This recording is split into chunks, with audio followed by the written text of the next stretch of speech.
সুপ্রিয় দর্শক, একটি মর্মান্তিক ঘটনা ঘটে গেল দর্শক। এটা হচ্ছে ফরিদপুর জেলার বোয়ালমারীতে দর্শক।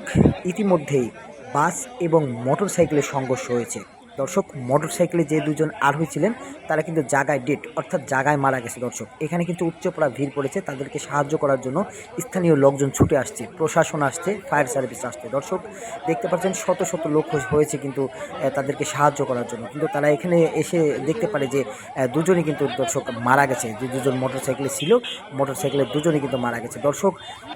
গাড়িটি অনেক গতি ছিল, গতি নিয়ন্ত্রণ না করতে পেরে কিন্তু তাদের পিছন দিয়ে ঢুকিয়ে দেয় দর্শক। এই যে যে গাড়ি আছে, গাড়ির পিছন দিয়ে ঢুকিয়ে দেয়, সেই গাড়ির সাথে কিন্তু বাড়ি লেগে কিন্তু দর্শক জায়গায় দুজন মারা যায় দর্শক। একটি সচেতনতার কারণে কিন্তু বেঁচে যেতে পারে আমাদের প্রাণ। যারা মোটরসাইকেল চালান তাদের দৃষ্টি আকর্ষণ করছি, আপনারা একটু ঠান্ডা সুস্থভাবে মোটরসাইকেলটি চালাবেন দর্শক। আর ভিডিওটি শেয়ার করে দিবেন যাতে এখনও তাদের পরিচয়টা পাওয়া যায় না, যাতে তাদের পরিচয়টা পাওয়া যায় দর্শক। ধন্যবাদ, সকলে ভালো থাকবেন। এই ভিডিও থেকে আমি আজকের মতো বিদায় নিচ্ছি। আল্লাহ হাফিজ।